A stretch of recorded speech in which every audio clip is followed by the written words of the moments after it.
இறந்த வீட்டில் கட்டாயம் சிவபுராணம் படிக்க வேண்டும். ஏன் தெரியுமா?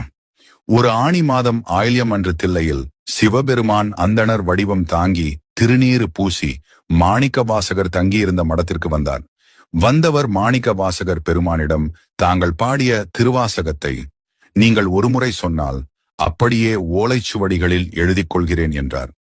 மாணிக்க வாசகர் 51 பதிகங்கள் கொண்ட திருவாசகத்தின் 658 பாடல்களையும் சொல்ல சொல்ல பெருமான் எழுதி கொண்டார். எழுதிக்கொண்ட திருவாசகம் அடங்கிய அத்தனை ஓலைச்சுவடிகளையும் பெருமான் நடராசர் சன்னதி முன்பு வைத்துவிட்டு மறைந்து விட்டார். மறுநாள் தில்லைவாழ் அந்தணர்கள் கூத்த பெருமான் சன்னதியில் ஓலைச்சுவடிகளை எடுத்து பார்த்தனர். அதன் கடைசி ஓலையில் மாணிக்க வாசகர் சொல்ல அழகிய சிற்றம்பலமுடையான் எழுதியது என கையொப்பமிடப்பட்டிருந்ததை பார்த்து திகைத்து மாணிக்க வாசகர் தங்கியிருந்த இடம் சென்று நடந்தவற்றை கேட்டு அவரை அழைத்து வந்து அதன் பொருள் யாது என கேட்டனர்.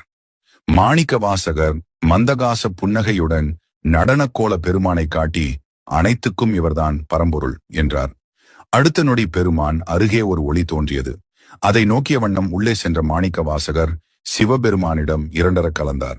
இறந்த வீட்டில் கட்டாயம் சிவபுராணம் படிக்க வேண்டும். ஆதலால் இது முக்தி பேறு தரும். ஆணி மகம் மாணிக்க வாசகரின் குருபூசை நாள்.